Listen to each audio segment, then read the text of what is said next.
Welcome to a track that arguably needs no introduction, but even still, we are going to introduce said track regardless. This is the legendary Charlotte Motor Speedway, held in the backyard of NASCAR, effectively. And this time, luckily for everyone here, we are at the oval configuration for this afternoon's event, the For the Troops 225, presented by On the Throttle. Welcome to the Racing Line Network. Welcome to the Full Send Racing Association, the Full Send Racing Series, specifically with the Xfinity cars for tonight. This is going to be a very enjoyable night. 150 laps are on the docket for tonight. This stage will end at lap 75. In case you're new here, there will be no caution at the completion of the stage. It will be just continuous green flag scenarios.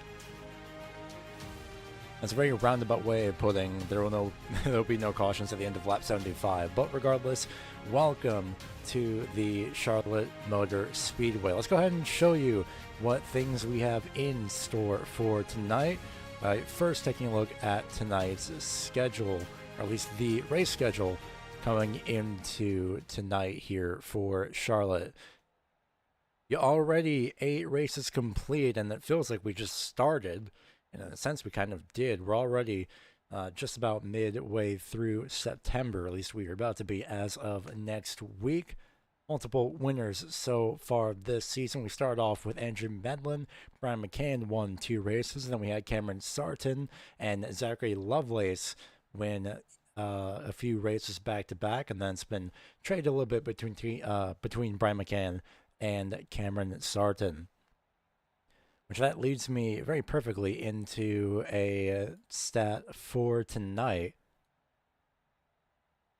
We will go ahead and pull up the previous winners in the lower right-hand corner of your screen. The previous winners at this track, specifically the oval configuration, for the past 5 seasons, have been different people. So we've had 5 different winners, or rather the league has had 5 different winners here for this, for the oval configuration more specifically. So we had to start off in season 1, it was Ken Campbell, then Cameron Sarton, then Andrew Medlin, then Chris Stitz, and then most recently Brian McCann as of Season 5. Season 6, this track was not on the schedule.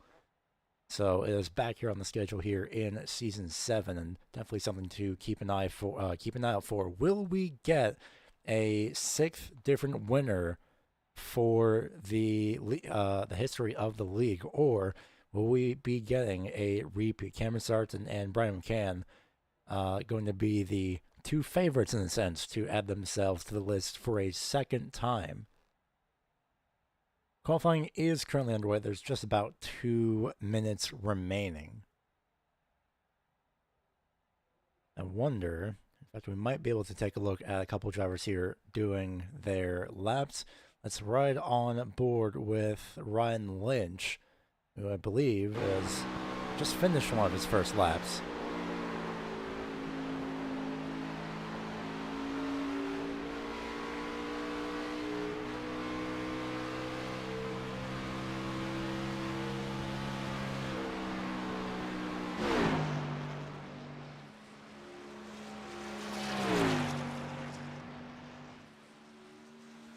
Second lap completed for Ryan Lynch here once he crosses the start-finish line.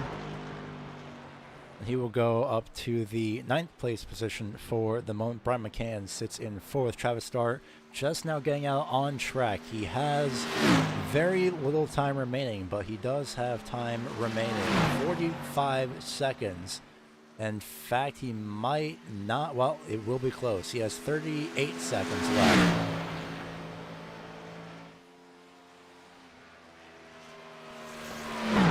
It should be just enough time for him to get at least one lap here, so we'll see if he is able to put a lap onto the board.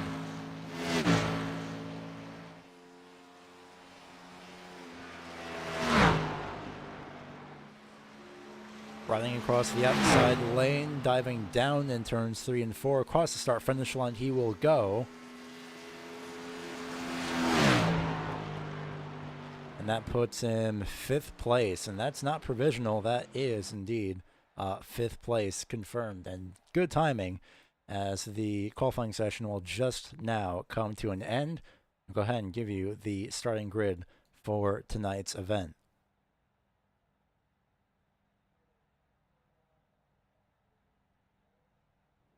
So starting off on the front row is going to be, in my opinion, a little bit of a surprise. That is the 33 of Zachary Lovelace. He's qualified on the pole. We've seen him hang around the top 10 a little bit, but we haven't really seen him pull this kind of dominance, or at least a pole position, or anywhere in the top 3, I believe, since Red Bull Ring. That is where he won and managed to lock himself into the playoffs, which we'll also get to that momentarily. First, we'll get through your starting grid. Tony Brent starts second, the ever so Mr. Consistent of this series. He will start off in second place, and he still continues to lead the regular season standings, at least of the drivers that have not locked themselves in just yet. Second row will hold Michael Thorpe Jr. in the 34 and Brian McCann in that number 8. And then running out the top 5 is going to be Travis Starr. Starting to the outside of Travis Starr is going to be the 13 of Hunter Karsten. Very close lap times, 0.03 of a second have separated the lap times of both of those drivers. Next row holds Jared Claude and Jonathan Burt, starting at 7th and 8th respectively. And then rounding out the top 10 are both Heatherly Telemack, as well as the number 3 of Ryan Lynch. You can definitely hear the very obvious rumble of the cars here. You'll hear it even more here as we start to roll the cars off here momentarily. Starting in the 11th is going to be Philip Chavez in the 101. William Duff starts in the 12th place position. The 12th place position in the number 17 machine, with Doug Pierce starting off in 13th. The last driver's time, Cameron Sarton will start 14th, and then 15th is going to be the number 72 of Daniel McConnell. David McConnell, for one reason or another, not able to make tonight's event. And suddenly, I can hear myself think. Who would have thought that 15 Xfinity cars just sitting in idle would be loud? I don't think I would have. Hopefully everyone's having a wonderful night, though. I see Michael Thorpe Sr. is in the chat as per usual. Of course, rooting on his son, Michael Thorpe Jr., who has also been consistent in his own right. He's finished, I believe, last week, 3rd place at Darlington. So don't count out that number 34. And luckily, in the bottom right-hand side, we also have the live championship standings. Well, I say bottom right-hand side. Pretty much midway through the right-hand side. So that will come up throughout the night, updating depending on what position these drivers will be in. So, with that being said, let's take the graphic away and let's listen to the call for the green. Green, green, green. And the call for the green has gone out, and of course immediately, just like that, a little bit of chaos at the start, a few drivers getting a little bit loose. Tony Brent hit the outside wall, the 8 of Brian McCann got a little bit loose.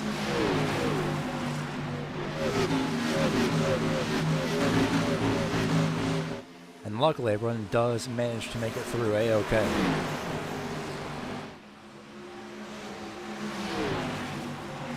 They're side by side for 4th place between Tony Brent and Brian McCann. Zachary Lovelace will lead the first lap here at Charlotte. He does have Michael Thorpe right on his back bumper, though, so Thorpe definitely not going to be letting this go. Oh, and just like that, caution is out already. First caution. I was about to say, do we have the chance for a 5th caution-free oval race? But that, on lap number 2, says a very hard no. One driver stopped in the back. That is Heberly Telemac getting towed.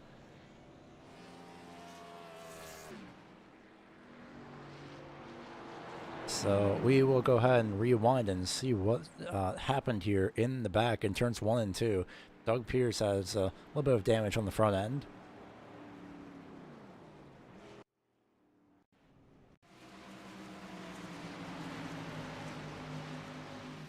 So let's see. This is coming out of turn number 4. Heberly Telemac was involved up ahead. Oh, I think I see where the contact was. And it's a 5-car crash. Huge contact. Philip Chavez involved. I believe that is Jared Claude. Ryan Lynch, I think, somehow snuck through. Oh, my goodness. Well, we'll go ahead and take a look here. Rewinding a little bit too far back, but we'll take a look one more time and see. Oh, wow. So that's what happened. Jared hit the outside wall hard off turn number 4. Maybe had steering damage. Comes up and just unintentionally crowds the 88. Makes a little bit of contact. They all tried to avoid. The 101 was involved. Daniel McConnell also involved. Heavy damage. That's right on board the 72.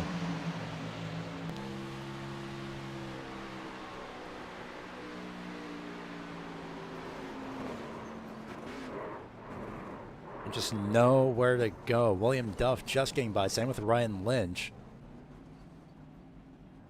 We will ride on board these two drivers.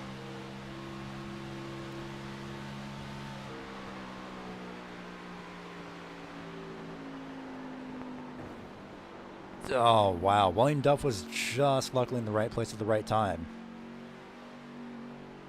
And then Ryan Lynch, who apparently had the drive of his life to avoid this.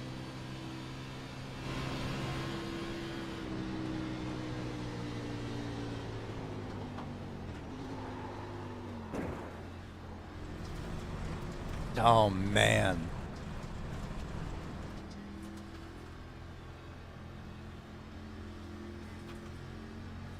Let's see what that was like from the external angle. There is the 88.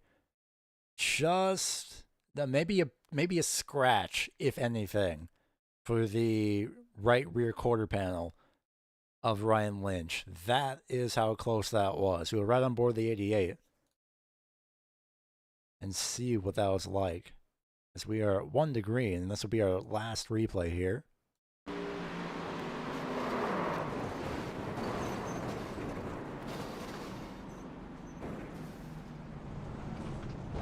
You don't even hear the contact between the two. That is wild.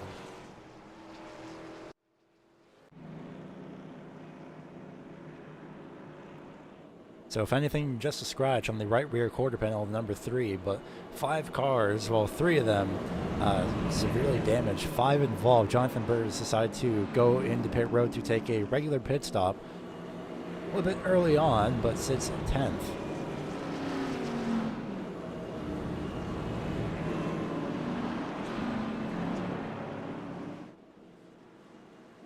We'll see how things fare for the rest of tonight. It looks like Daniel McConnell's damage is too much. He has just now decided to pull it behind the virtual wall, put it into the garage. And that is really unfortunate. Coming to this series a couple weeks ago, Daniel McConnell just not having a lot of luck. I'm sure one of these days he will be able to perform and show a solid performance here. We'll see how the performance is of the rest of these drivers as we are about to go green once again. Green, green, green. Oh, and loose on the restart.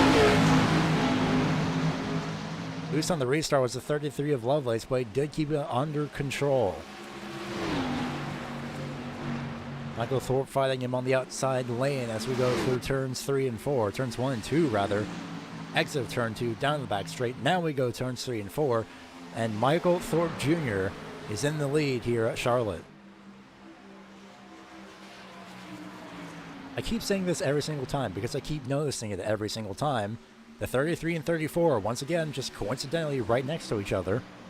These two seem to find each other on the racetrack a lot.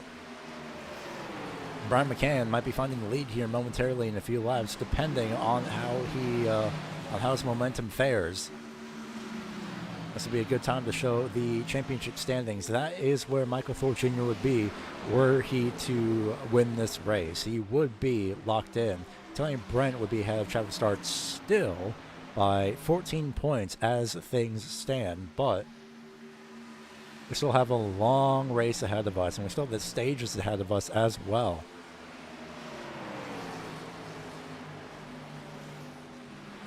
So keep this up for about another lap or two and see how things fares. See, dare I say, where Michael Thorpe Jr. would drop to if he does get passed by the 8 of Brian McCann. Through turns 3 and 4, smooth and controlled. Lovelace has settled into third.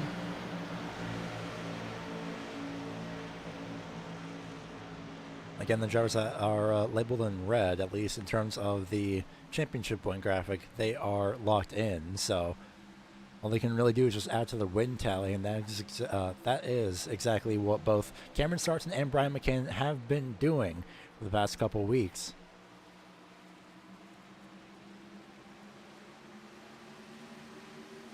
Very interestingly, once McCann is called to the back bumper and not really able to close the gap,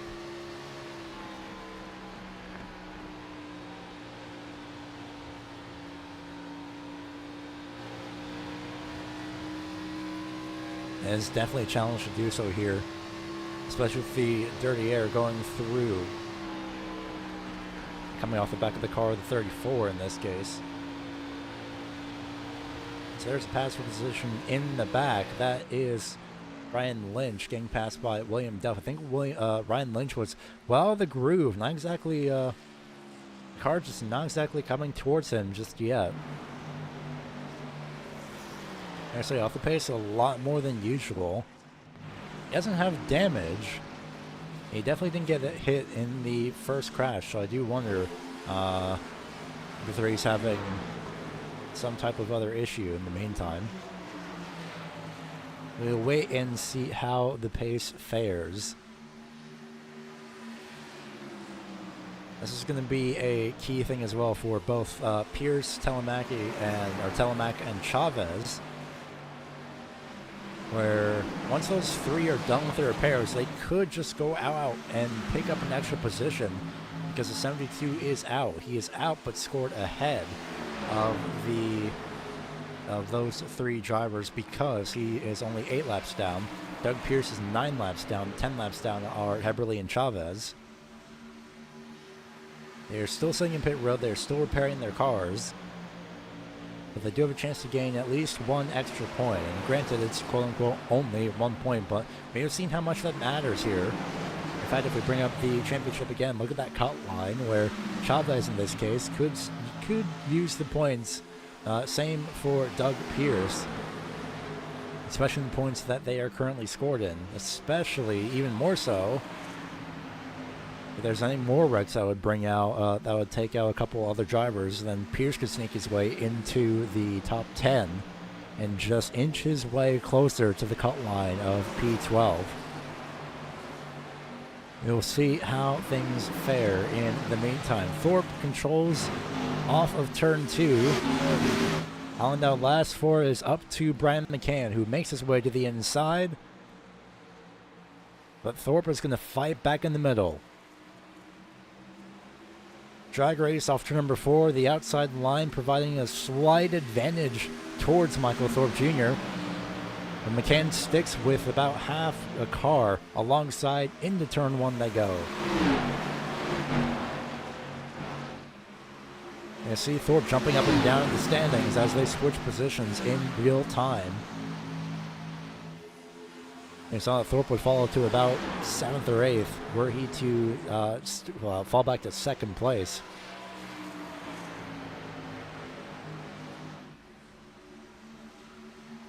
Of course, you may be wondering about, in this case, the, I would say, the 1,003 points, but the 3 extra points will be going towards the playoffs. If I remember reading the rules correctly, actually, the rest of the point standings get reset. I could be wrong, I might be misremembering that for a different series. But still side by side between these two. McCann slides up, not able to get the traction off turn 4. He still keeps his nose to the inside. McConnell has decided to, I wouldn't say re-enter his car, but he is letting it repair. He has stepped out of the car, but his car is still in pit road, still getting repairs. McConnell is back in the sim, so still a chance for him to retain that spot that he has right now. Let's take a look through the field. Lovelace is caught back up. Travis Start and Hunter Carson 4th and 5th as of right now. Tony Brent sitting comfortably in the 6th place position. Starting as well comfortably 7th. Same with Jonathan Burt. Took a pit stop, only 4 lap extra tires, but figured, well, might as well since the opportunity is there. Tony Brent was running the outside lane there. And we go back to William Duff, who I'd say in a good way is a little bit on his own. I'd say this is a positive for the 17. He has been consistently around the end of the top 10 for the past few races.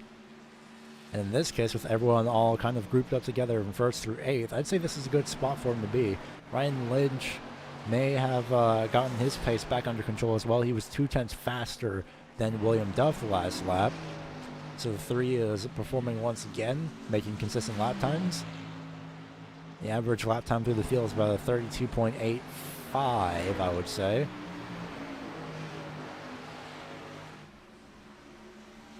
So things still at play here at Charlotte.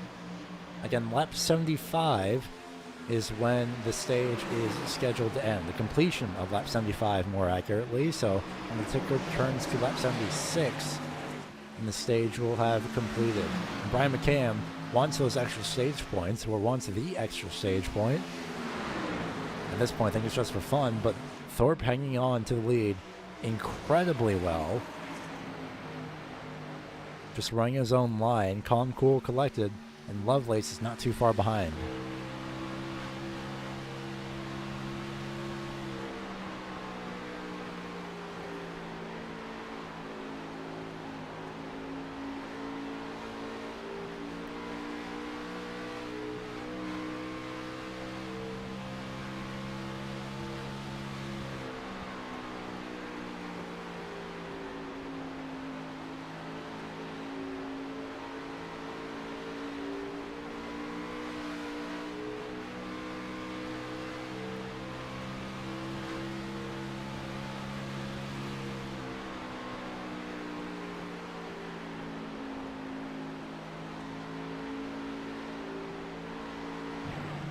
Once again, peeking to the inside of turn 2. No dice.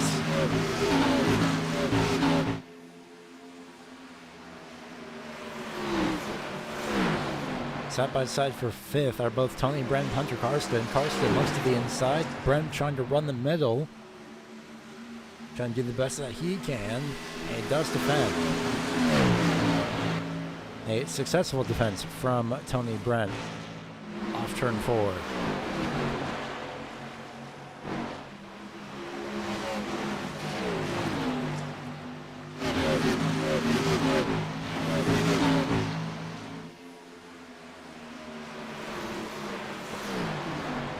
I saw some smoke off the outside wall down the back straightaway. That's how close these drivers are getting to the outside wall. As we're checking on the lead once again, Thorpe with a very defensive line through the quad oval in the front straightaway, and I don't blame him, trying to cut off any and all opportunities for Brian McCann to get to the inside. Does he go defensive on the back stretch? No.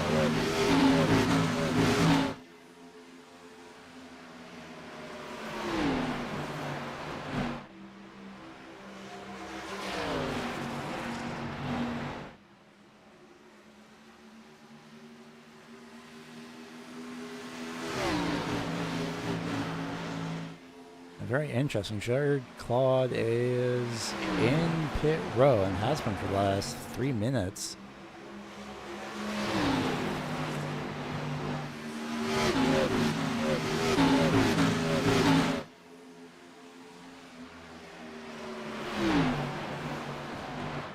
To the inside goes Brian McCann. Side by side they go. Maybe a little bit of a slide from the A, but we'll see. Who gets the lead at the line? 34.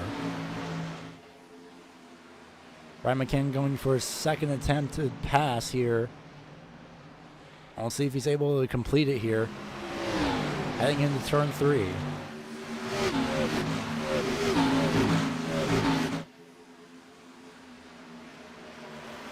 Of course, when I say that, McCann falls back in line behind 34. And Jared Claude is in pit road again. You know, now I know why. Now I remember why the 46 had to go to pit road. The reason being, as 46 had nailed the outside wall off turn 4. And then was also caught up in the opening lap crash. He's been able to keep going. Figures only like put some new tires on it and go from there. And a little bit of an update as well in terms of some of these drivers. Doug Pierce back out on the racetrack after 14 minutes, 20 seconds of repairs. He moves himself up ahead of Daniel McConnell. I think McConnell at this point is just waiting for his car to be finished repaired. But pretty much the entire front end of the car was missing when we had caught up, so I would say it's a pretty big challenge for that number 72 to come out on track again, but we'll see how things go in due time throughout this race.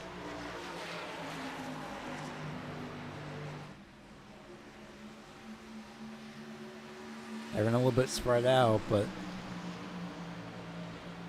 things are definitely ebbing and flowing, to say the least. Lovelace and Travis start. Still have a second and first in their sights.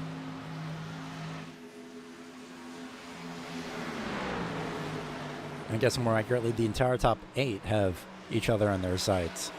The entire top 8 is only separated by about 1.7 seconds, 1.8.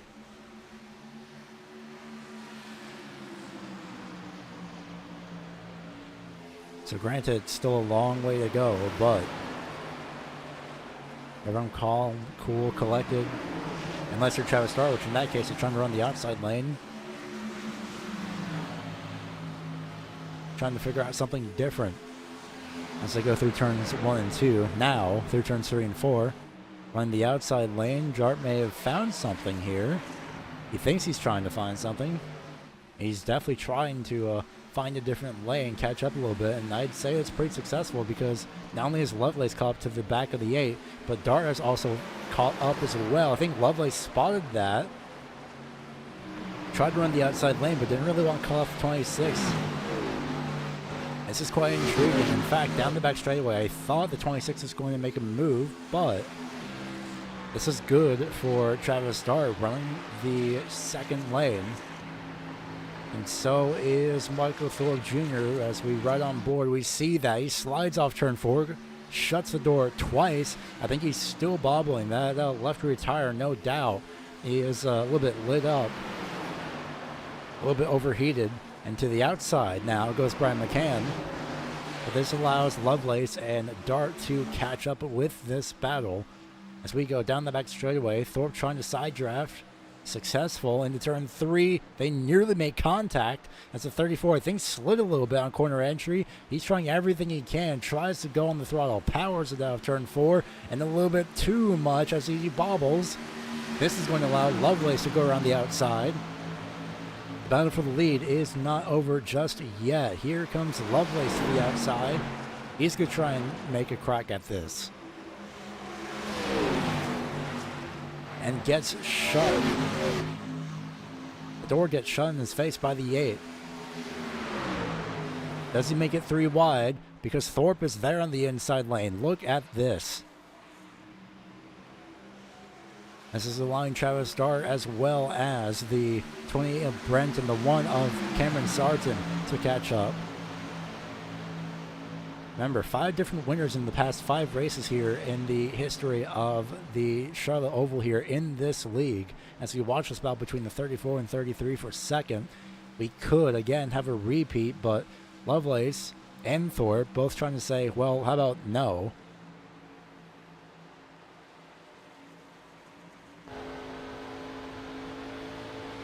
And there's the 88 of Hepperly Telemac making laps on the apron, going back into pit road, trying to feel the car out.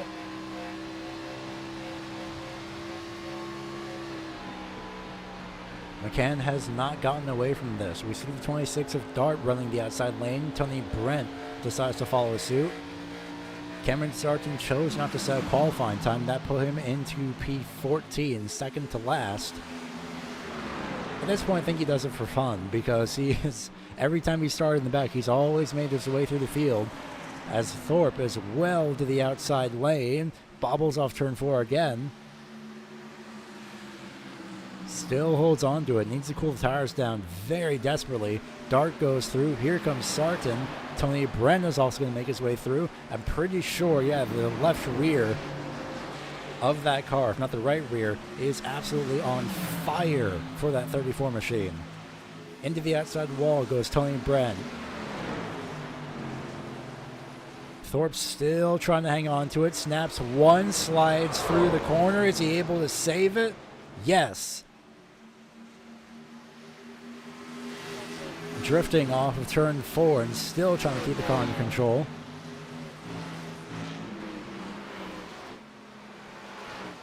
And what a save it was.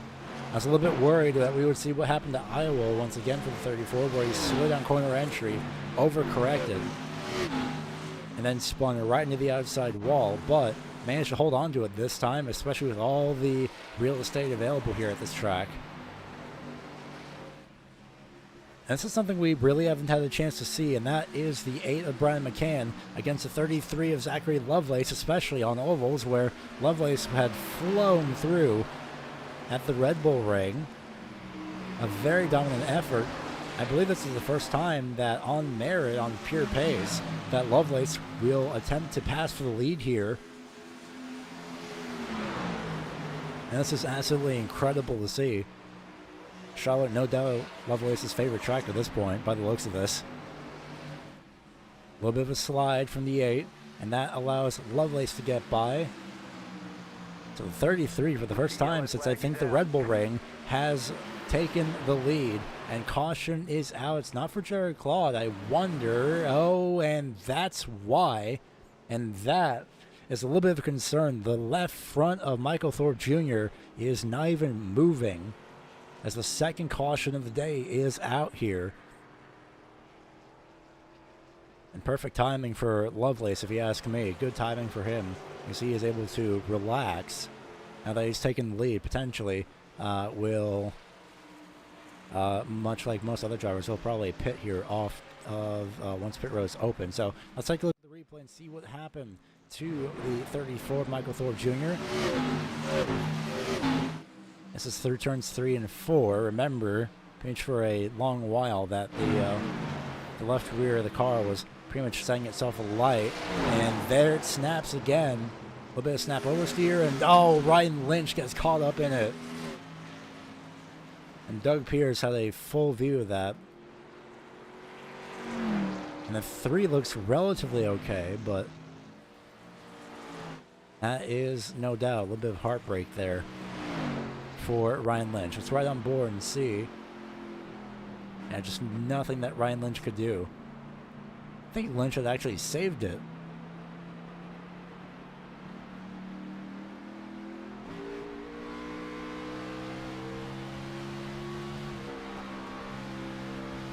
Let's take a look here at the number 3. Tries to go low, locks up the brakes, and just holds on to it to avoid further damage. So the 3 of Lynch, he might be okay. And all the drivers are in pit road here. Everyone except, actually, well, I think it's pretty much everyone. Everyone except maybe Doug Pierce are all in pit road. In fact, there's so many people in pit road. Live timing is having a little bit of a moment. Let's see, who gets off pit road first? That is Lovelace, McCann, Dart, I believe Lynch, shockingly, and then, no, it's Karsten, actually, then Tony Brent.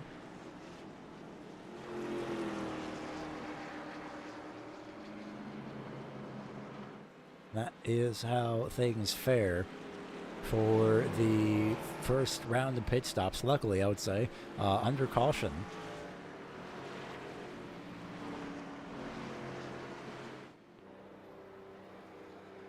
As we ride on board the pace car, we'll go ahead and go to a quick side-by-side commercial break. You'll see the advertisements from a few of the affiliate sponsors of the Full Send Racing Association. That would be Buckkicker and TWRS. The link for On the Throttle as well, links for all 3 more specifically, are in the description below in case you are interested in checking out what they are all about.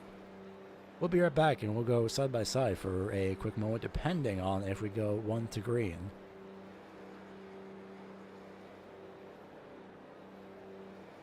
Looks to be a no on the 1 to green, so indeed we will be back momentarily. Don't miss a single thing here as we go side by side.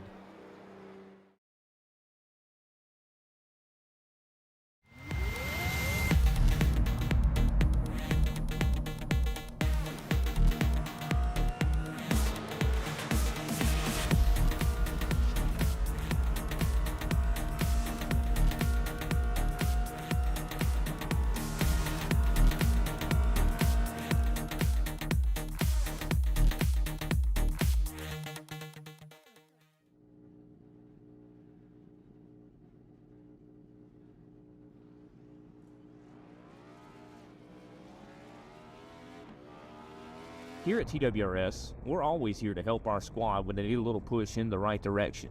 That's just who we are. We're a beautifully diverse group of goofballs dedicated to driving fake race cars as fast as possible. And we continue to push each other to the front using the power of nonsense. We have one of the strongest NASCAR programs on the service, and you can access it all for $24.99 a month. And we just released individual subscriptions for $14.99 a month for each NASCAR vehicle. We also just added a Rallycross program, and our IndyCar program is taking off as well. So come join the weird side. We have speed and cookies. Cookies are not included in some locations.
1 lap to green, or rather 1 corner to green. Zachary Lovelace and Brian McCann will be starting front row, followed by Travis Starr and Hunter Karsten, and Tony Brent and Cameron Sarton. In the next row, Duff, Lynch, Thorpe Jr., Doug Pierce. Actually, Thorpe Jr. is in pit road, so will be just Doug Pierce on the inside lane. Green flag, green flag. And Brian McCann did not get going on the outside lane. And that will hold up a little bit of the outside lane. Zachary Lovelace, however, a great start compared to the last restart that he had. Wasn't as loose on the throttle, wasn't as powerful on the throttle.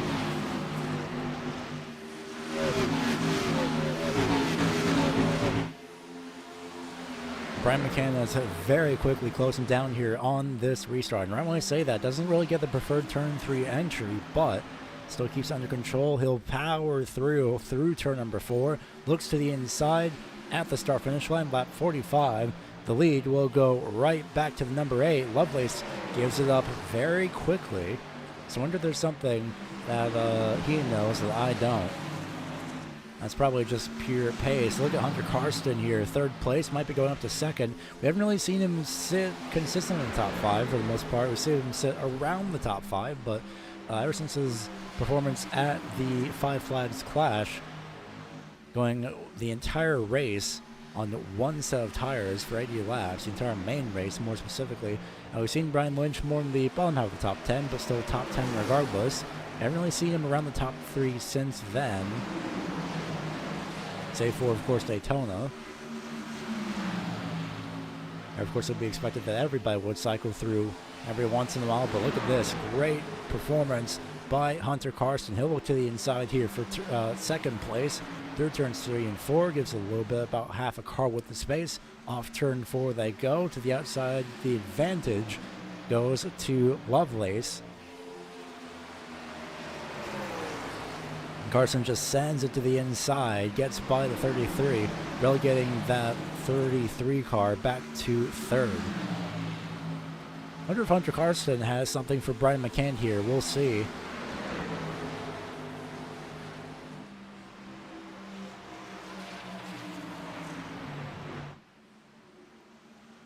Coming to lap 48 this time by again. Stage ends at the end of lap 70. 75, correction. And very interestingly enough, a little bit of data on the tire wear in terms of how much is used. According to Travis Start's pit box, 56% and 67% left side, right side, compared to Brian McCann, who apparently had 86%, 80% left side, right side, which is very interesting. And Travis Starr even said, "I don't believe you." And no follow-up since then, so we'll see if that indeed was the case. But if that is the case, that is tire management that I never thought I would ever hear about in comparison to other drivers. Karsten matching the lap time of Brian McCann. And then Zachary Lovelace matching lap time of Hunter Karsten. The entire top 4 relatively equal lap times. 2/10, 1/10 actually faster. Nope, correction. Yep, there we go. Now it's cycled through. 1/10 of a second faster is Hunter Karsten. Sorry, Brian McCann over Hunter Karsten. And despite the fact that the lap time was 1/1000th of a second of a difference between Karsten and Lovelace, with a 32.388 for Lovelace, he still decided to have a go out of turn number 2. Was not able to get the run that he wanted. There's the 6th of Jonathan Burt. Sat in pit road for 54 seconds, rather his pit box for 54 seconds.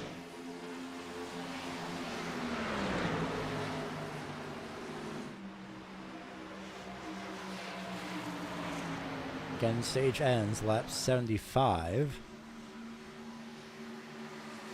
Which, of course, is also the halfway point of this race, and that's when we will go through the field and catch you up on everybody throughout this event. Some of the graphics do tell the story itself. In the meantime, Hunter Karsten holding strong in second place. In fact, let's bring up the live championship standings. Let's see, where would Karsten be if he were to finish second, not including the stage? He would be 6th place in the championship standings, which not too bad if you ask me. It's a very, very solid position to be in. Those outside of the top 12 are probably panicking a little bit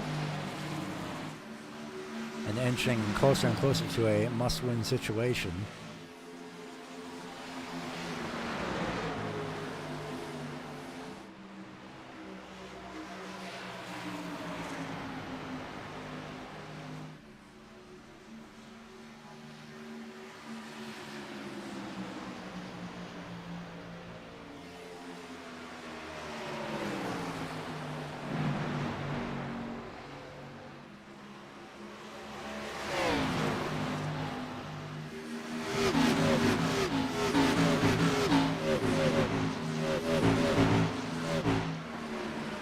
Taking a look at this small group back here, William Duff getting passed by the 6 of Jonathan Burt, although it's not full position, but Burt 3 laps down, making his way through the field on fresher tires, about 10 lap fresher tires as well in comparison. He is firmly in the top 10 and not exactly at risk of falling out of the top 10. So things should be fine for the number 6 machine.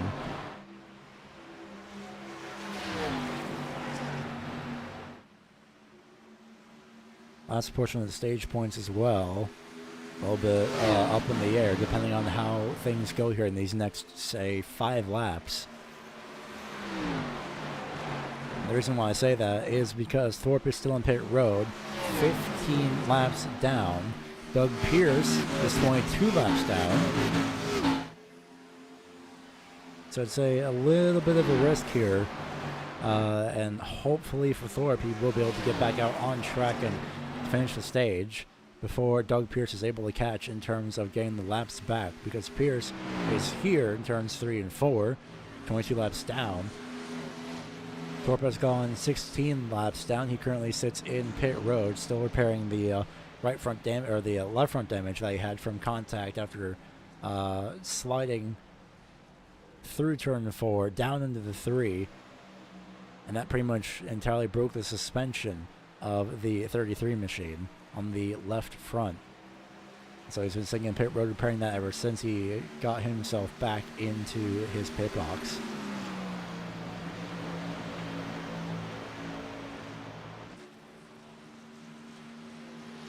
We'll see how things fare, and in fact, we can do this.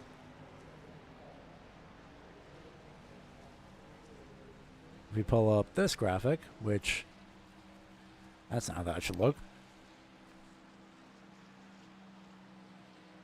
But still gives you the information regardless. We will keep you updated with the status of Michael Thorpe Jr. if he does get out of pit road in time. He's got 4 laps. That's Jonathan Burrs making his way through the field on his faster set of tires. Not for position, keep in mind, for that number 6. He is 3 laps down, but he might be 2 laps down here once he unlaps himself the old-fashioned way. And that's just going to be driving right by the lead car, in this case, the number 8 of Brendan McCann. Of course, everyone would trust that Jonathan Burr would do that safely. It looks like, yes, McCann does, maybe unintentionally, a little bit gives him the inside lane, but that will allow Jonathan Burr to be 2 laps down.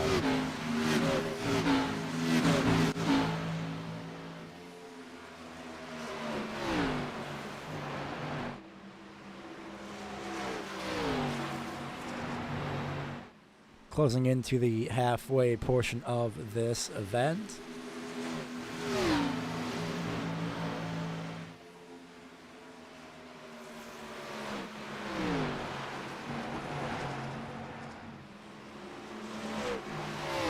Brian McKinnon leads by about 0.8 of a second over the 13 of Hunter Karsten. He's definitely not going anywhere. He made his way up to first, got passed by Brian McKinnon, but he's been sitting here in second ever since he's gotten passed by Brian McKinnon. A strong podium contender here for this race. It would have been a while since we've spoke to Hunter Karsten as well. Last time we spoke to him was all the way back at the Clash back in, I almost said February. Hasn't been that long. I know that for a fact. July is the month I was looking for.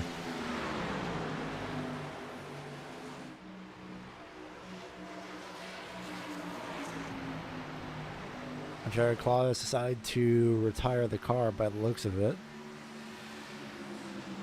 Phil Chavez is still around, though. He could still pick up a few points. You just have to go out for just under 20 laps. But I would think it is possible for those positions to change. And speaking of changing positions, you may have seen it on the tiling tower. Doug Pierce has made his way by Michael Thorpe Jr., and Thorpe is still sitting in his pit box repairing his car. This is going to be big help for Doug Pierce in terms of getting a couple extra points.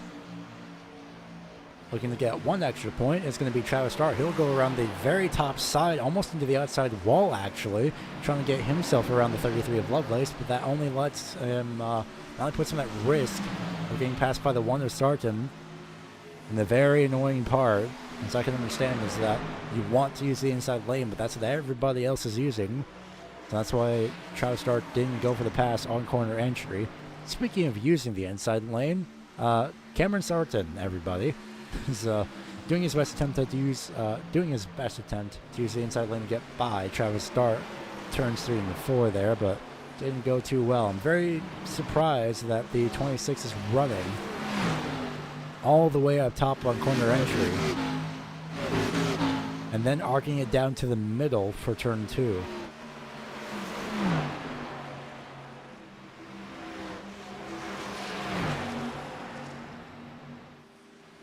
And by the way, these stage points do count towards the current point standings. They don't count for playoff points. They count towards the points.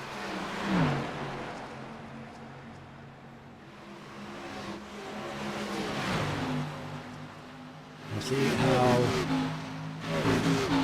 see how things fare here in the next 10 or so laps, especially between this group of cars, as this is where the action is. All of them at stalemate. Travis Starr trying to do everything he can.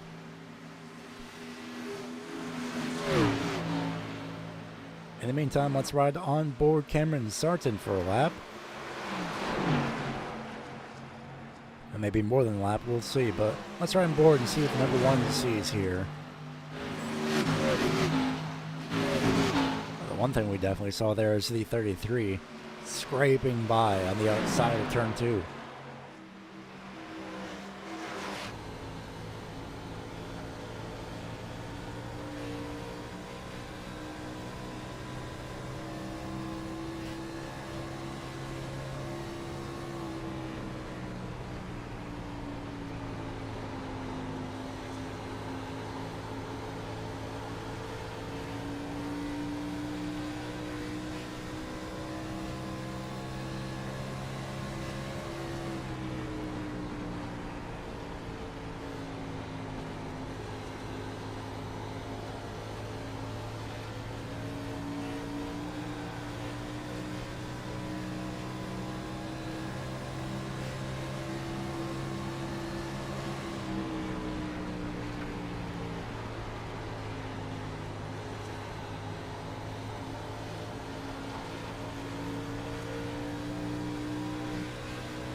As we rode on board Cameron Sarton, you may have spotted just a little bit up ahead that the 13 has gotten passed by the 33 of Hunter Karsten. He's about to get passed by 26 of Travis Dart.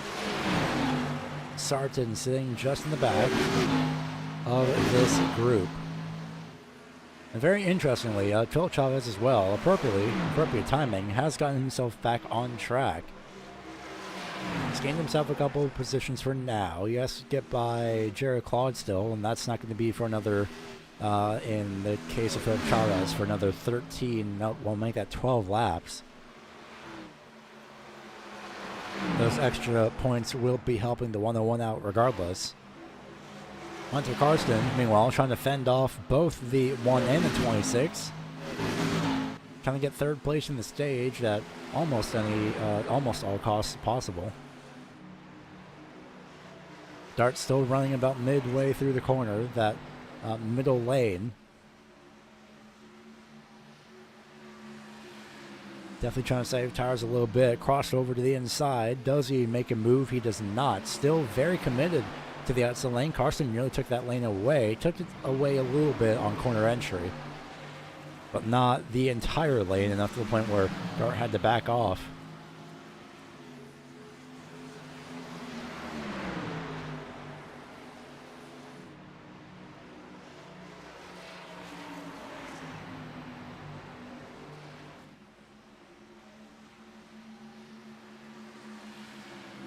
To the outside goes Travis Dart and Cameron Sarton, actually.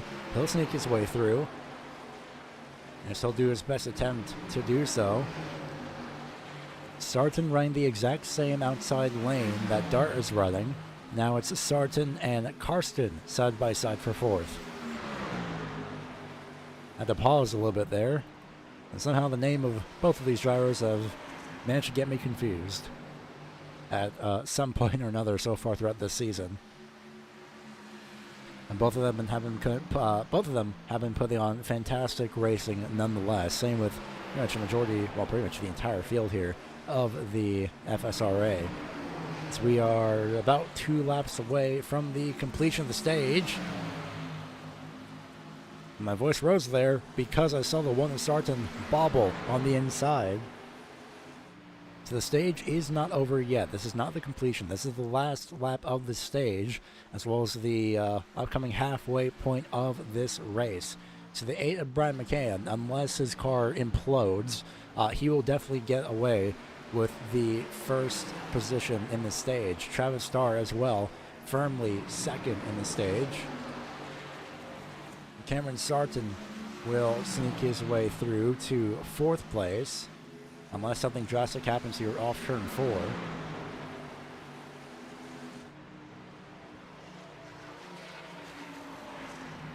That's to be no. So Brian McCann wins the stage. Lovelace second. Travis Dart third. 4th place Cameron Sarton. 5th place Hunter Karsten.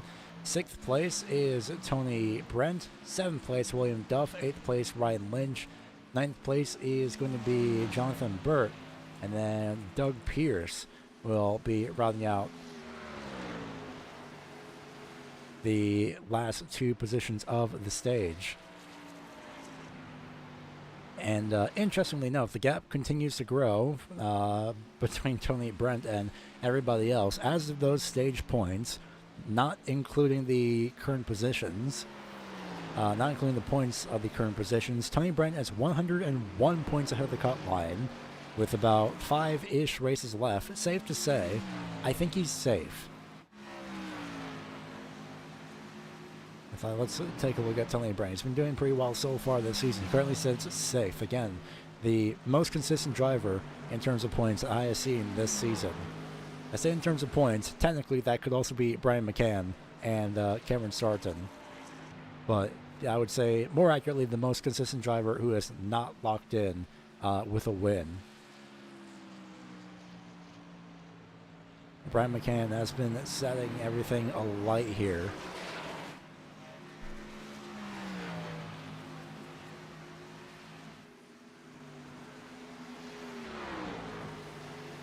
Luckily, the point setting update shouldn't take too long. We should get that in momentarily. So let's go ahead and bring up the live championship standings. You see Tony Brent currently has 320 points. as he sits in the 6th place position. So as we update the point standings, we should see that change from 320 to 324. That'd be 325 points, somewhere around that, somewhere around there.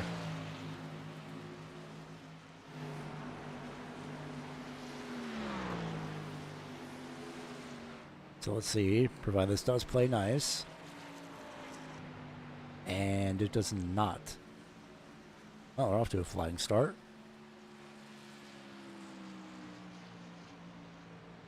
Well, time for the old-fashioned, let's see if this has anything different. Oh, you know what? I know exactly what I did in update.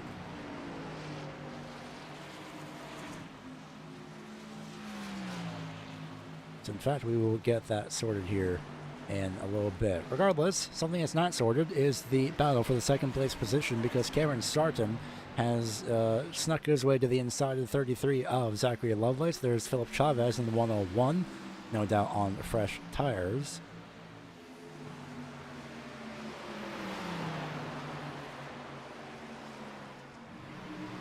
And just like that, the one of Cameron Sarton moves himself up to 2nd place. I almost said 3rd. He was 3rd, now he moves up to 2nd.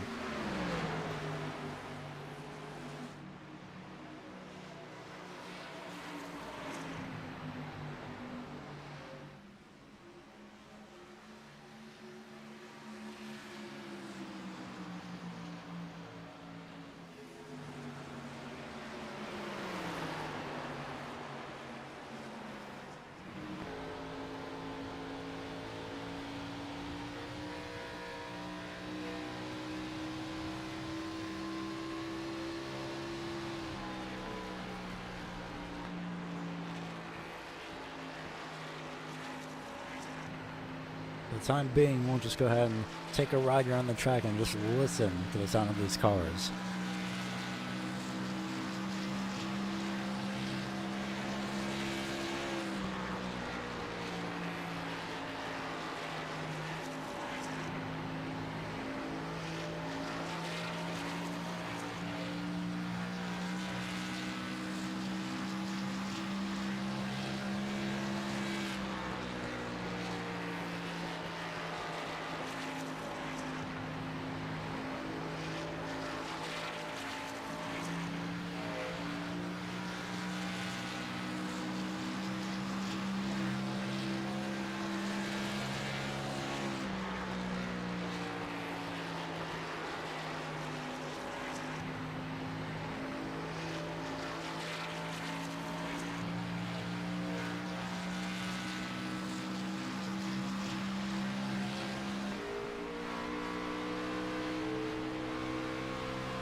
You see Ryan Lynch has closed up a little bit to the back of William Duff in the 17, lap number 85 here at Charlotte Motor Speedway.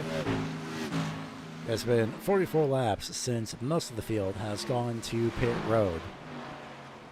And the biggest mover, as per usual of the race, for the most part, is Cameron Sarton. Starts 2nd. In fact, let's do this properly and start off from the driver who is currently in the 1st place position. That being, of course, Brian McCann, who, for some reason, apparently, somehow, somebody just can't be stopped. Absolutely consistent performance in terms of showing up in the top 3 and just absolutely driving away whenever he gets the opportunity to do so.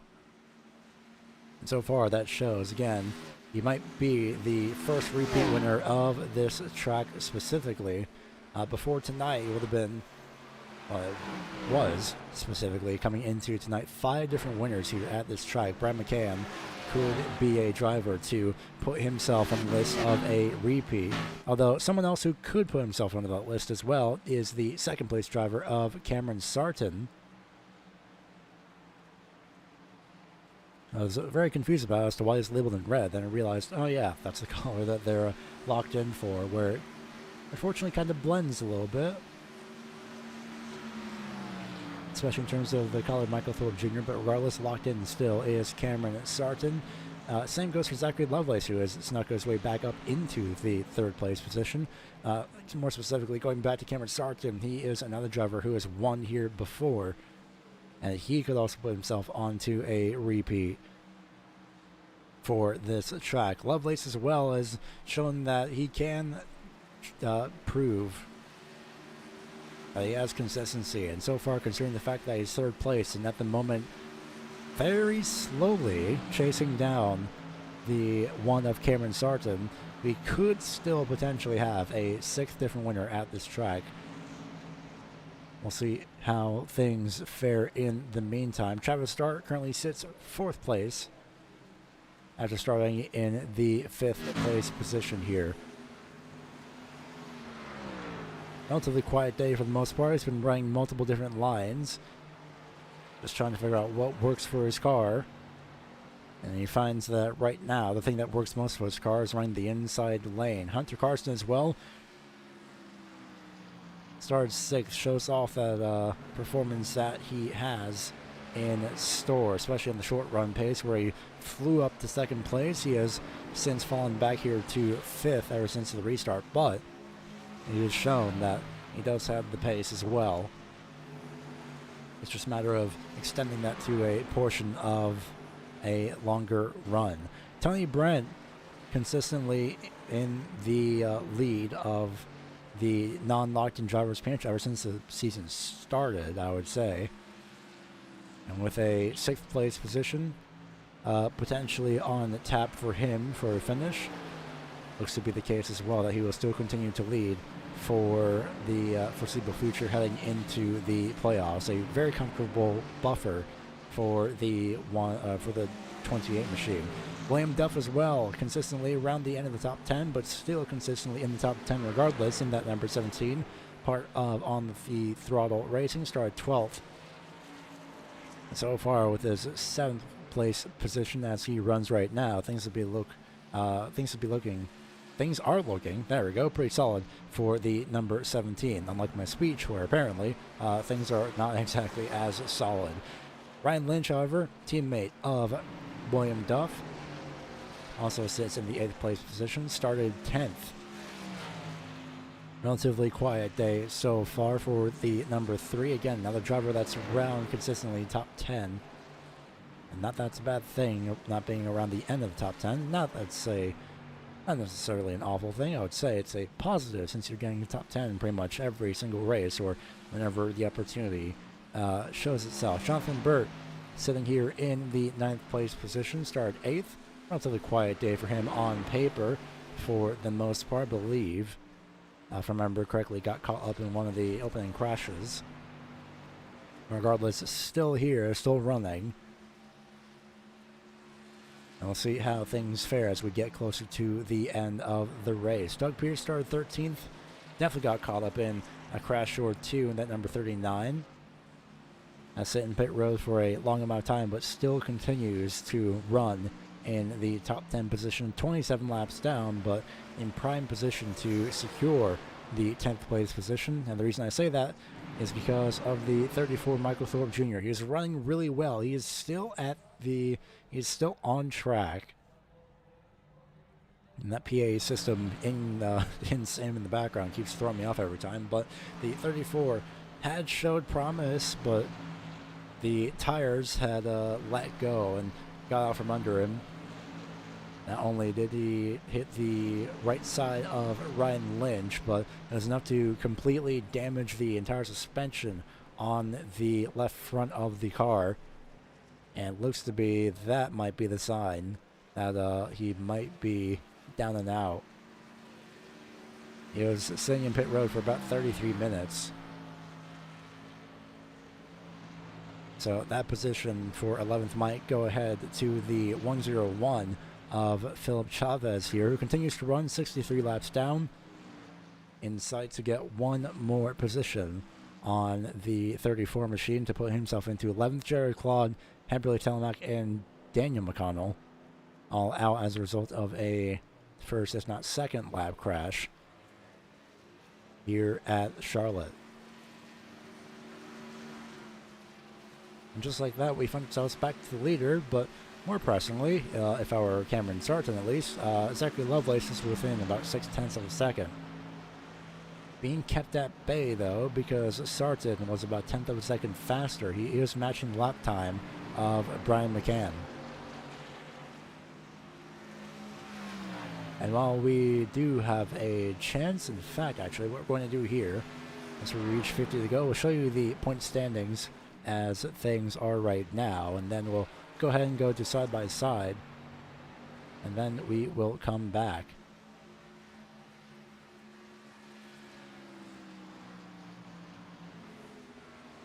Might wait for pit stops to see how things fare, though, because it's been almost 60 laps. And hey, speaking of pit stops, first one to blink, Tony Brent in the number 28.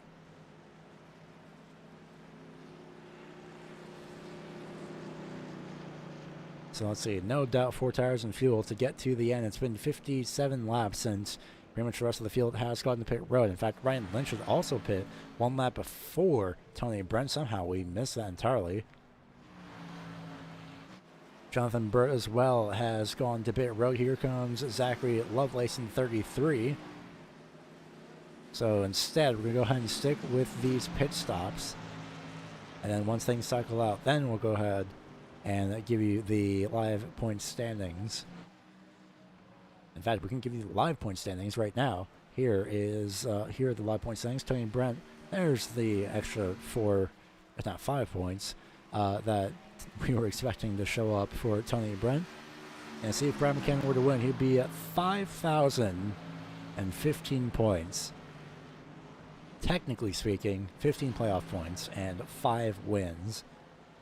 We can't exactly use hundreds because, well, we're about to just barely get to that point, especially for Tony Brent. You're kind of knocking at the door almost of 500 points. So drivers who are locked in get 1,000 points for the sake of the broadcast and data, just to separate themselves and showcase that they're locked in. And they're about to be locked into pit road here. A little bit of a close entry for both drivers. I wonder if any of them will be willing to short fuel here. Travis Stark goes through to the lead for the moment, trying to run a little bit extra. Zachary Lovelace, the first driver to be out of pit road. Hunter Carson as well, just about to come back out on track. Gets passed by both Ryan Lynch and Tony Brent.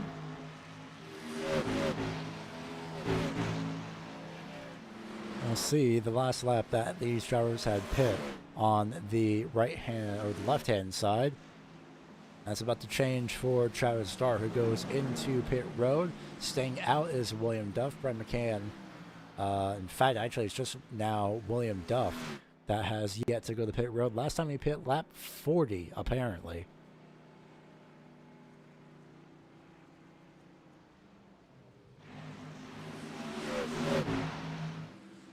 Well, there is second place.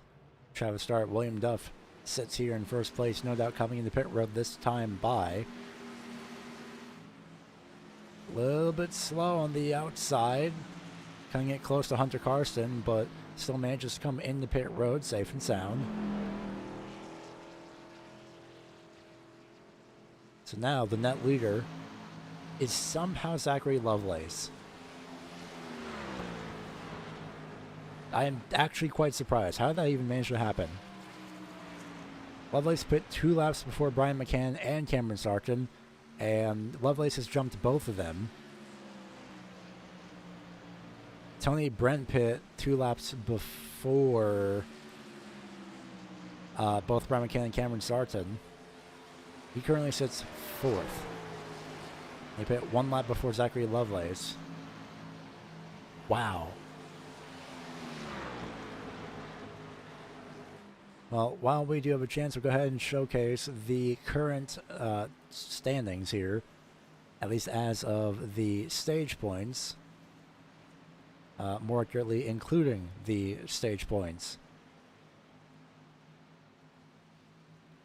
So this is how the championship standings look as of the stage, lap 75, and the halfway point of this race. Of course, as per usual, McCann, Sarton, and Lovelace all locked in. Tony Brent, 101 points ahead of the cut line. Dart in 5th. Michael Thorpe Jr. 6th. Chris Chavez Azari 7th. Hunter Karsten 8th. Ryan Lynch 9th. Dumpf in 10th. Jonathan Burt in 11th. A little bit of a buffer between himself and Philip Chavez.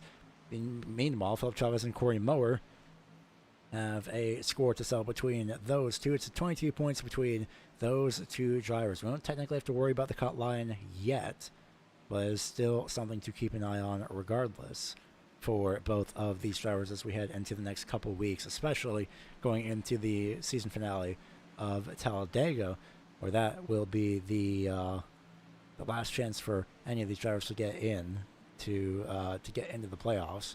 So we'll see how things fare in the meantime. But this is how things stand as of right now. In the meantime, we'll go back trackside and show you the current running order and show you the brewing battle between Zachary Lovelace and Brian McCann. We'll go side by side here, and you won't miss a single piece of the action.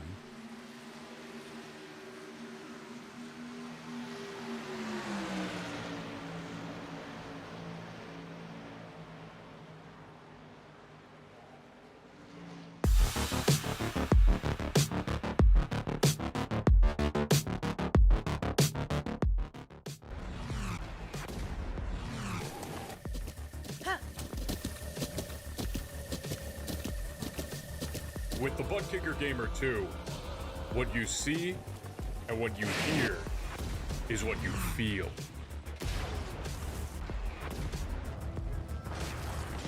Butt Kicker. The future is feeling.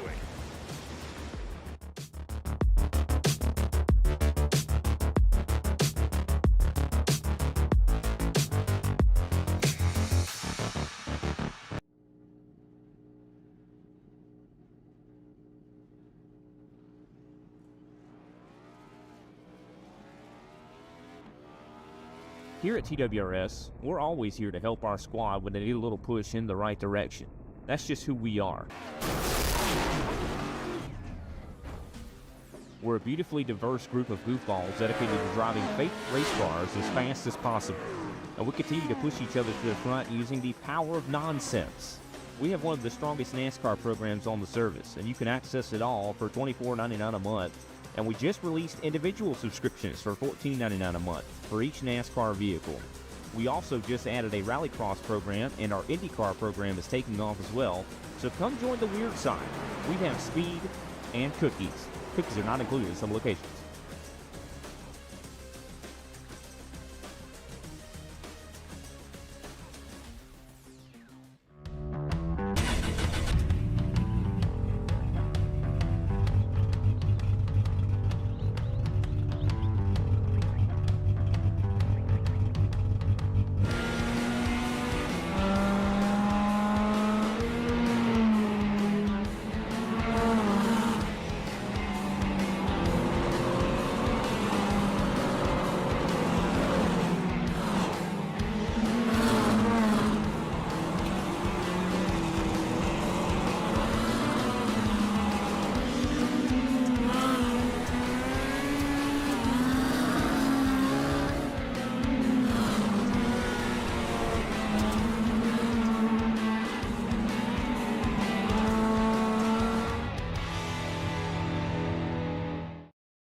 We are back live here with the Full Send Racing Series. And the Full Send Racing Association bringing you the For the Troops 225, presented by On the Throttle here at the oval configuration of the Charlotte Motor Speedway. The race is not done just yet. We still have quite a ways to go. That doesn't mean things have not yet picked up in terms of the championship standings. These are how things look as of the stage points. And soon, once I go by trackside, we'll bring you the live points standings on the bottom right-hand side of your screen. But as of the stage, this is how things look, and these will be updated accordingly at the completion of tonight's event. Coming into this race here at Charlotte, we have 5 different races, and throughout all of that, somehow, some way, on the oval configuration, we also had 5 different winners at Charlotte in the past 5 seasons, not including season 6. As season 6, this track was not in the season 6 schedule, but a couple names may stick out to you, if not 3 of them, depending on if you've been keeping up with this season, specifically in season 7, where Brian McCann, Andrew Medlin, and Cameron Sarton all have won at least 1 or more races, respectively. The or more portion goes to both McCann and Sarton here. And so far, with how things look, and very tentatively with how things look, because things can and possibly always will change, which of course that is how it is for motorsports in general, things do look to be going the way of Brian McCann.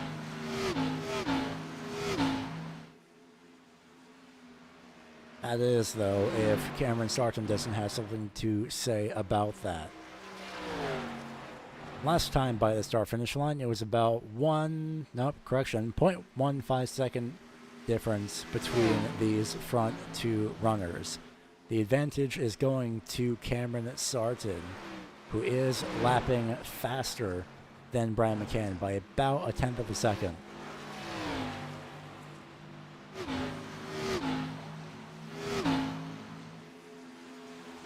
And with 0.8 of a second left, with 29 laps left, this could go the way of Cameron Sarton as well, but we still have to go through another 28 laps and get to the end of the race to see how things really will fare.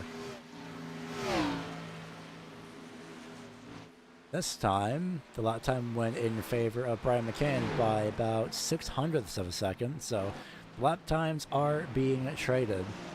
And this is, out of technicality, the closest battle on the racetrack with 28 laps to go. Again, the For the Troops 225 presented by On Throttle. You can find links to not only On the Throttle, but you can find links to Buttkicker and Team Watson Racing Setups in the description below, as they are affiliate sponsors of the league. And are, of course, affiliate links respectively, so if any of them interest you, you can go ahead and click the links in the description below. In case you want to follow along with a little bit of extra information and keep extra tabs on your favorite driver, there is a link in the, at least as of live YouTube chat, that is pinned. You can go ahead and follow along with your favorite driver with the live timing, thanks to ATVO. Trying something out as well as what they are deciding to do, bringing this to all ATVO users in beta form to host the live timing themselves. Which, of course, they cannot be thanked enough for everything that they have done for the iRacing broadcast community, or really just the iRacing community as a whole. I remember a long way back when Nick Thisson had the iRacing mobile app. It was a third-party app, technically, because it wasn't from iRacing. It was a app that he developed on his own, and has since bloomed into the iRacing companion app supported by iRacing themselves. So the community is all connected in one way, shape, or form. And one thing that was nearly connected that time by were lap times of Cameron Sarton and Brian McCann. The separation was 300ths of a second. Correction, 3800ths of a second.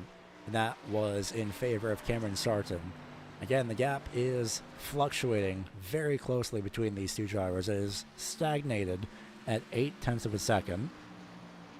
And still, the lap times go in favor of, this time by Cameron Sarton, ever so slightly. Again, this is the closest battle on the racetrack. So we'll see how things fare in these final 24 laps. Let's right on board Brian McCann and see what he sees and does for a lap.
Just riding on board and listen to the engine of both drivers as we are about to reach 20 laps to go. Of course, 1 lap ago, just when we switched to Cameron Sarton's on board, we heard him scrape the outside. I was going to say, we heard him scrape the outside wall last time. I was pausing there to see if he scraped it again. He did not, but the number 1 machine for Brian McCann is getting larger and larger and larger in the mirrors after every single lap. At this point, we are definitely going to be, well, potentially, still, maybe, possibly, getting a repeat winner here at Charlotte, but Cameron Sarton and Brian McCann are going to have to battle out between themselves to see who is going to get that privilege to be the repeat winner for the first time here at Charlotte in league history.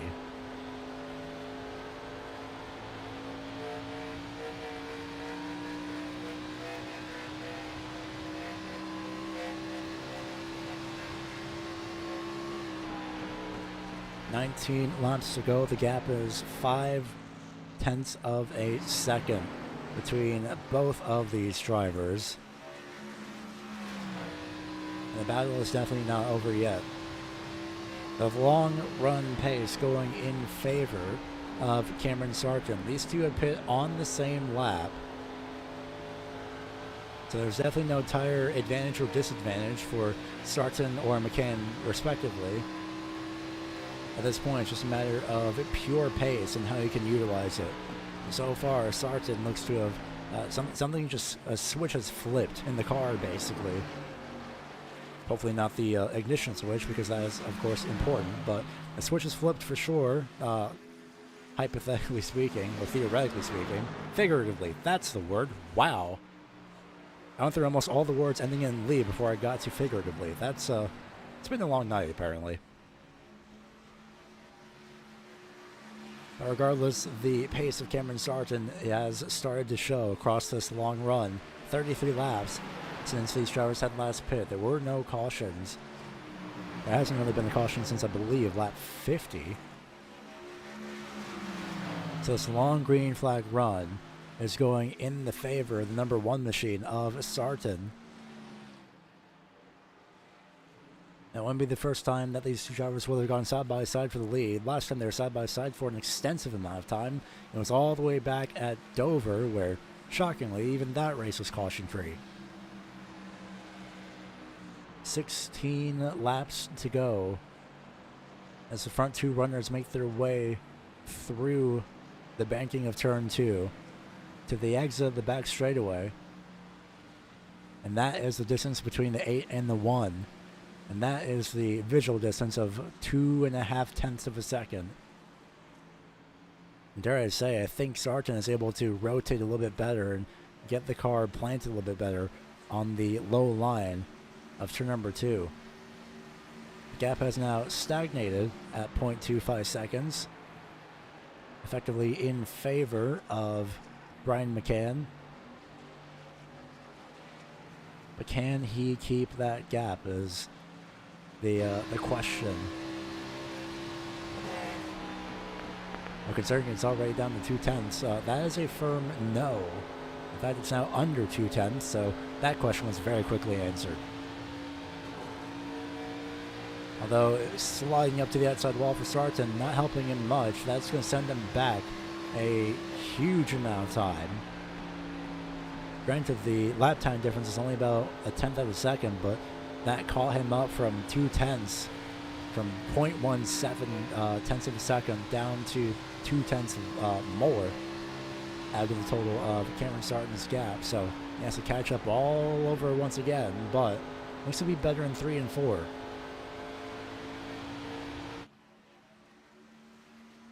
Another close battle on the track is going to be potentially between William Duff and Ryan Lynch for 7th place.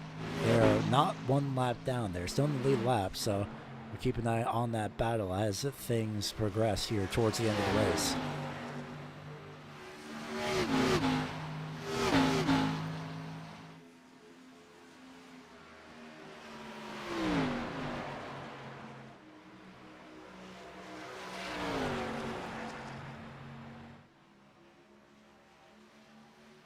Laps to go this time by. Still holding strong, Brian McCann. As we reach lap 139.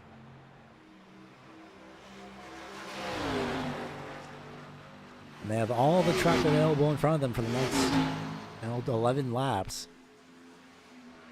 Again, unless something catastrophic happens, this is pretty much the battle for the lead. Seeing the backfire out of the one of Cameron Sargent as he has closed up to the back bumper. Slides a little bit again off turn number 4. He is definitely pushing through turn 4 a little bit more. Maybe getting on the throttle sooner. And it's definitely to a detriment in terms of corner exit of turn 4. Dare I say, we might have to switch over to 7th place here to showcase the battle between William Duff and Ryan Lynch, and that is why, way up top, is Ryan Lynch. William Duff gets by for 7th. Meanwhile, on the opposite end of the racetrack for 1st place, Sargent not able to get alongside just yet. But he is there. He has closed the gap. Now it's just a matter of capitalizing to see when and where he will make the move. 9.5 laps to go here on the back straightaway. These two in a league of their own. Brian McCann in line to get his 6th win of the season. Cameron Sargent in line to get his 2nd win of the season. Correction, 3rd win of the season. And trying to deny Brian McCann a 6th win. Trying to pull up a challenge. And he does so around the outside. Way higher than I expected. I was thinking more the middle lane, but considering the outside lane may have rubbered in a little bit, I don't blame him. Does he move to the inside? He looks to the inside, but no dice. And Sargent will fall right back in line.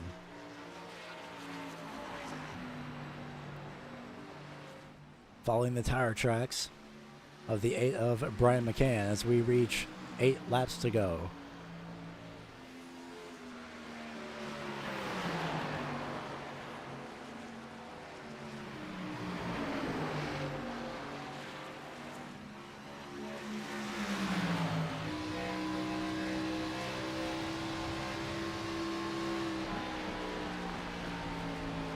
Not sure if Sargent's buying his time or waiting for the correct moment. We'll see. He looked to the inside. No dice.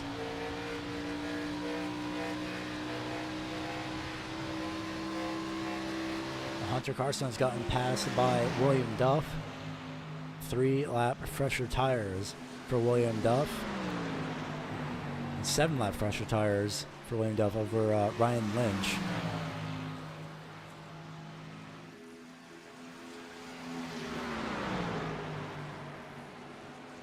The entire top 3 are all 3 drivers that have locked themselves in. And at this point, it's just a matter of who is going to get the advantage going into the playoffs. Because Brian McCann has that firm advantage. Position switch between Ryan Lynch and Hunter Carson. Carson goes to 8th. Lynch goes to 7th. Does Cameron Sarton go to 1st here on the back straightaway? He's right up against the back bumper. Doesn't make a move yet. Just sits along the back bumper. Runs to the middle lane. Not running as high as he did in turns 1 and 2. But putting the nose there on the outside is going to compromise the exit of Brian McCann. And that is a very smart decision as we reach 5 laps to go. McCann trying to shut the door for Cameron Sarton. You might have a chance here off turn number 2. As we ride on board, not enough time. So to the outside, down the back straightaway, it is a drag race into turn 3. With 4 laps to go once we reach the start-finish line. And around the outside, this might be the pass for the win, if anything. That's if the outside wall plays nice for Cameron Sarton, as well as the outside lane in general. Running way up top is going to be Cameron Sarton again. And this time, Brian McCann does clear. Not able to make the outside lane work. Will he be able to make the inside lane work? He has a technicality. 3 3/4 laps to get it done.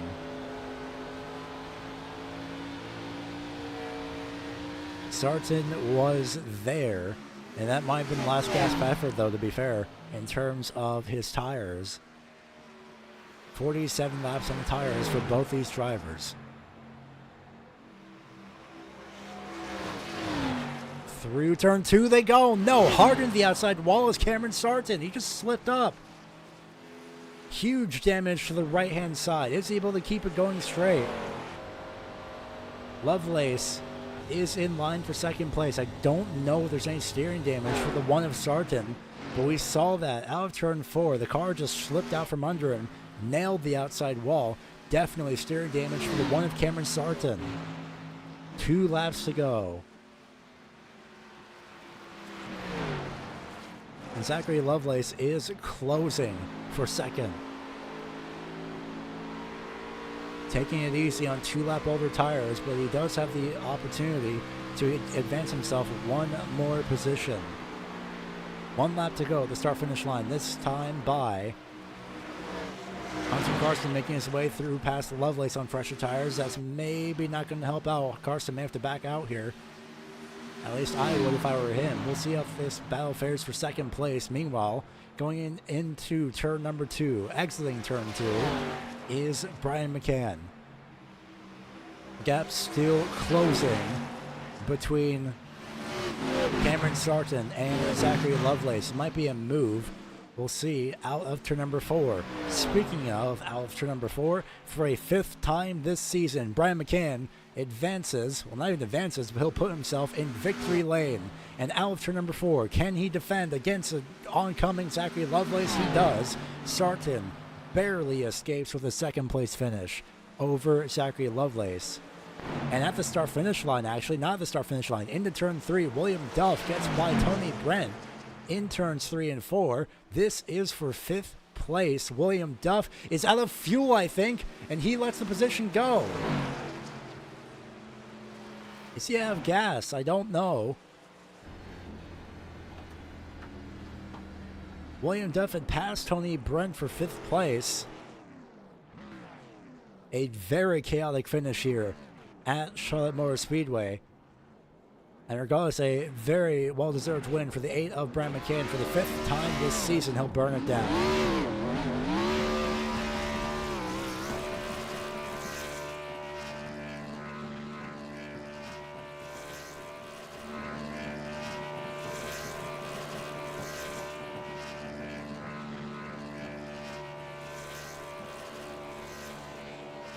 And going through turns 3 and 4 of the Legends Oval.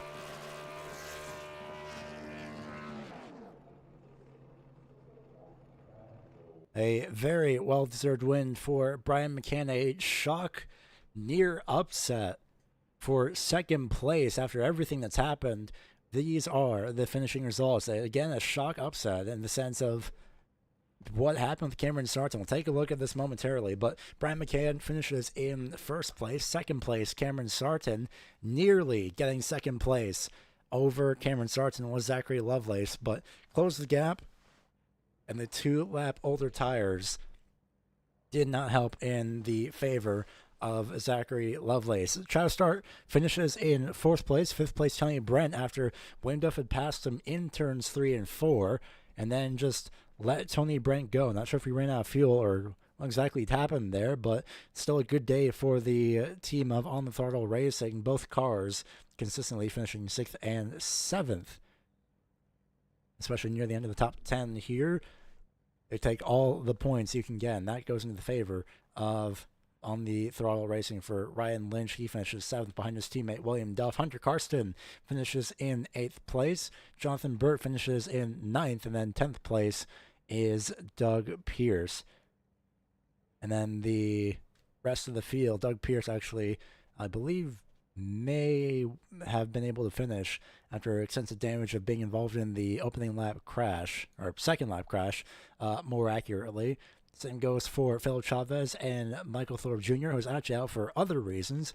In terms of Michael Thorpe Jr., the first time, I believe, that we see him Thorpe DNF this season in some way, shape, or form. I'll have to go back and look at the results on that. Let's see. Maybe not the first time. He did have, I believe, bad luck at Daytona, and that's usually the case of Daytona, but not the best day, but not the worst day for Michael Thorpe. He's still been consistent for the prior portion of the season, so still makes his way through safe and sound.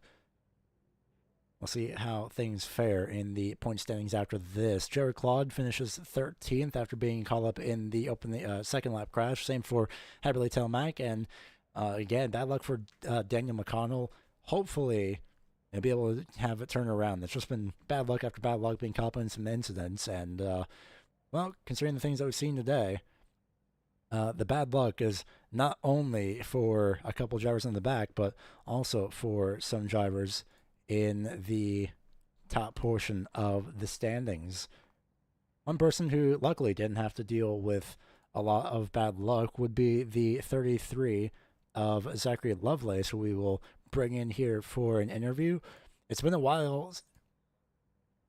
There we go. It's been a while since we've managed to talk to Zachary Lovelace, I believe, but regardless, I won't say a shock P3 finish, but I'd say a very welcome P3 finish for the 33 machine this week here at Charlotte. Yeah, absolutely. Great to be back up here. Nice to have another run like that on an oval, and yeah, kind of missed being here in the interviews. Glad to be back. And of course, it's glad to see you back as well. A little bit more relaxed, especially after the results of the Red Bull Ring. More specifically, locking yourself in since then, and then just managing to get yourself some consistent finishes around the top 5, top 10 ever since then. So far, so good. How are the tires treating you for this race, especially with the long green flag run near the end? That run at the end, not as good as before. That first long run we had that I think took us up to about 40. I think I had about the best tires of the bunch there up front, and I wish we would have stayed green there a little longer until we got to change them. But yeah, I had a better wear than I think I was anticipating. You know, let me stay up front more than I ever would have expected, and I mean it was tough. There was a lot of management, but it was a lot of fun too. And you also nearly got the second place position from Cameron Sarton in the closing laps. I would still have to look at it again, and I'll probably do that during the interview, but I believe he just pretty much, I won't say pulled a Kyle Larson in the sense of slipping up, but the car just pretty much slipped up. It seemed like the right rear turned right into the outside wall, smacked the outside wall with the right-hand side. So do you think with the, if you had pit maybe the same lap as Sarton and McCann, or even just one lap later. I think one lap earlier is the word I'm looking for here, depending on the tire differences. But you think the 2 lap tire disadvantage may have been the culprit there? Yeah, it might have been. Really, I was trying to think about protecting my spot behind. When we came out, passing them as they were leaving the pits, it started to occur to me that it would put me back up front, but it wasn't a long-lasting thing, and it's just a what if kind of thing. I can't dwell on them too much, but they were running an awesome race. It just looked like he had a little moment with how hard they were racing, but otherwise, he would have been clear of me by a good margin no matter what I did, I think. So can't be too upset with that. I'll always take a third place. And of course, the third place is definitely helpful. I think well, I would say third place is helpful and then go on to explain the points, but you're locked in, so I can't exactly do that. So a little bit caught off guard there, slipping as I'm going through points right now. But heading into next week, it is the double header 100 lap event at the Nashville Fairgrounds. I can only imagine the mini layout of how this would be. That would be even more chaotic. But luckily, Nashville Fairgrounds next week, the doubleheader, and especially with a field invert for the second portion of the night. Your thoughts as we head to the short track for next week? I'm looking forward to it. I do a lot of short track stuff, just not with these faster cars very often. So it'll be different, but I've definitely done quite a few laps around there in the late model, the super late model, so I'm familiar with it. Love the track. It's got a lot of character. Yeah, it sounds like we're gonna have a nice little bit of chaotic evening, and I'm looking forward to it. Austin, I'd say anything to go by. Yeah, that sounds about right, actually, especially considering it's a short track. We'll see how things go. But before I go ahead and let you go, since it's been a while, go ahead and shout out who gets it done for you in that number 33. Well, I got to thank my team, Texas Speed, first and foremost. I know a couple of our guys didn't have the best night here, but just awesome to always run with them. And then the guys at G-Force as well. Everyone for coming out and racing with us. It's always so fun racing with you guys. Learn a lot, have a lot of fun racing with you, and then you for putting on the broadcast for us. Thank you for your time again. It's nice to talk to you again. We hope to talk to you again next week at Nashville. I'll try my best. And that is the third place finisher, Zachary Lovelace, in number 33 machine. And now we get to have the, I don't want to really say a tell all, but definitely, I'm sure a lot of questions going through the head of Cameron Sarton as well. You had a fantastic run, of course. Didn't qualify in time. Started 14th, made your way up through the field, closing the gap to Brian McCann. And, well, the same question that I'm sure a lot of people have is just what happened there in turn two? Yeah, it was it was a good battle. I'm sweating. So it's the car was a handful tonight. It was weird because it was tight the first run, and then it got super loose for me, and then it was just kind of somewhat loose second run, and then it felt really good the last run when I was catching them, and then got us outside, and I don't think I was full throttle down the straightaways because every time I turned left in tri-oval, I thought I was gonna wreck with how loose the car was. I wish just kind of watching it did justice, but the things were a handful. And then got a little too hot into one, got up into marbles, and the right rear just turned straight to ice. So nothing I could do at that point. Needed to cool the tires back off, and there was not enough time left. And then I decided to smack the wall. So that was the end of my little charge there. But it was fun. So it is how racing should be. And luckily for you as well, you are locked in with, of course, 2 wins now well, 2 wins for this season with a couple wins earlier. The season one just last week, actually. So a little bit of a comfortable buffer, of course, and heading into the Nashville Fairgrounds for next week. What are your thoughts as we head to the one of the few short tracks for the season? If I remember correctly, Bristol is still a couple weeks away. In fact, yeah, it's the week after Nashville. So, yeah, literally 2 weeks away. I love it. So more short tracks, more chaos. So I was It was a track I started with in iRacing, and I think, ARCA. I did like 40 races there my first week on the service, so I feel like I'm pretty decent there. So I love it. It's a fun little short track, and it should be a good show. Before we go ahead and let you go, we're going to go ahead and let you shout out who gets it done for you for that number 1 machine, as per usual. Yeah, that's a mom, dad, grandparent for watching. Yourself at the booth, Travis for putting it on, and go check out Team Watson Racing setup. So John and Travis are building some hot rods. So make sure you go check them out for all your be open needs. So we're putting on a clinic, but appreciate it. And thanks for your time, as per usual. Hopefully we'll talk to you again next week. Yeah, see you, man. That is Cameron Sarton, no doubt probably a little bit frustrated after the run that he had where he had gotten to the outside wall. I'll go ahead and show that after the interview with the 6th, I think. I'm somehow losing track all of a sudden. I should double check this before I start to say anything. But regardless, another win in the books for the number 8 of Brian McCann. You already know how these things go, so go ahead and just, especially the second green flag run for this race, and as well as green flag pit stops. Your thoughts? Have you even thought about moving to different lanes? Because it didn't seem like you wanted to use any different lanes aside from unless you were forced to. Yeah, I did do some experiments. Try to run like one lane up, see what that would do. Help. It was all about that right rear. It's just, even though you kind of burn the right front a little bit more and staying high and trying to stay off of it, it still eat it up anyway on that top side. So if you could just figure out how to run that bottom side and keep that right rear cool, that was the ticket. Of course, the ticket to the win as well. First time for this track in league history as well, where it's had a repeat winner that is in the form of, you, of course, where this track was not used in Season 6. So things going in your favor for this season so far. And, we have Nashville next week to look forward to, more specifically the fairgrounds. So your thoughts? Yeah, not one of my favorite tracks, but I like to run it. It usually turns into pretty good racing.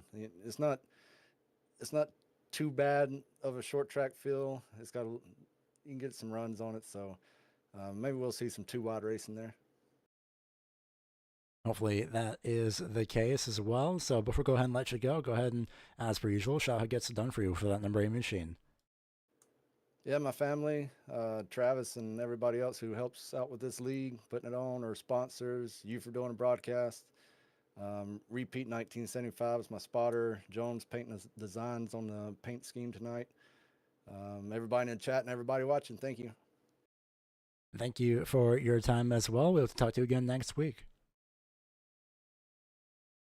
That is the number 8 of Brian McCann. Before we go ahead and go, we're not only going to show you the replay of the number 1 machine and his incident, but also the point standings as we head into Nashville for next week. So first thing is first, we should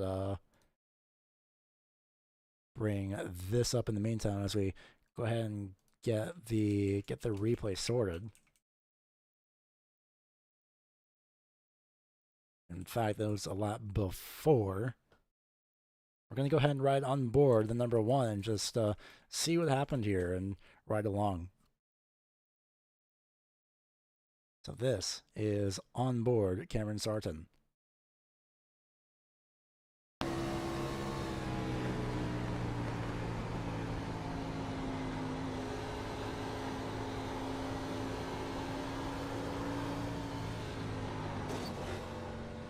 Not as hard of a hit as I was thinking, but man, yeah, there it is. Getting to the marbles on the inside, you could hear it going under the car too. And that just did not play into his favor whatsoever for that number 1 machine. But luckily for him, managed to bring it home in the second place position regardless. We will bring you the point standings as well. As of after this event, there may be possibly a couple typos, but for the most part, it is still the standings nonetheless. We'll say provisional standings, as technically the standings aren't. Point standings aren't technically official until next week, and the official results have still yet to go up. But these should be roughly, maybe a margin of error by a couple points. These should still be the total point standings regardless going into Nashville for next week.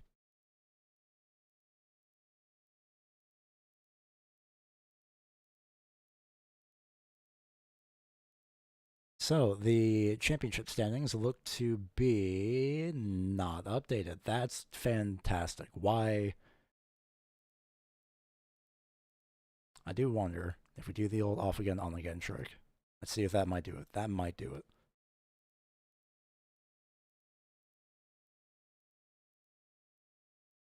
That, for some reason, has not done it. That is a little bit concerning. So instead, we'll just read out the points the old-fashioned way. So it should be right now with 5,015 points. Provisionally. It's going to be Brian McCann with the points lead. Locked himself in with 5 wins, the 5th win tonight. Cameron Sarton still with 2,006 points. Lovelace still with 1,003 points. And then Tony Brent has 326 points over Charlotte Star at 314 points. Only 2 drivers in the range of the 300 points. And while we get these adjusted, keep an eye out on the community tab for the post-race points. But we're not entirely done just yet, as we still have to show you the race that we have for next week, which is, of course, what we've been mentioning, and that is going to be at the Nashville Fairgrounds next week, same time as per usual, on September 17th in 2024. Is a doubleheader, 2 100-lap races. The stage for both races, to my understanding, will be at lap 50.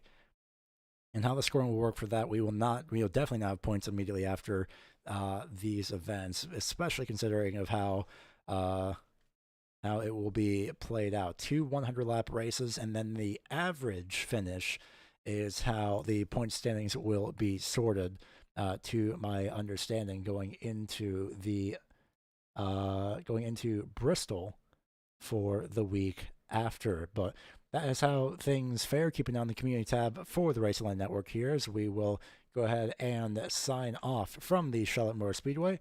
Hopefully you enjoyed tonight's event, and hopefully we will see you next week for a little bit of short track racing.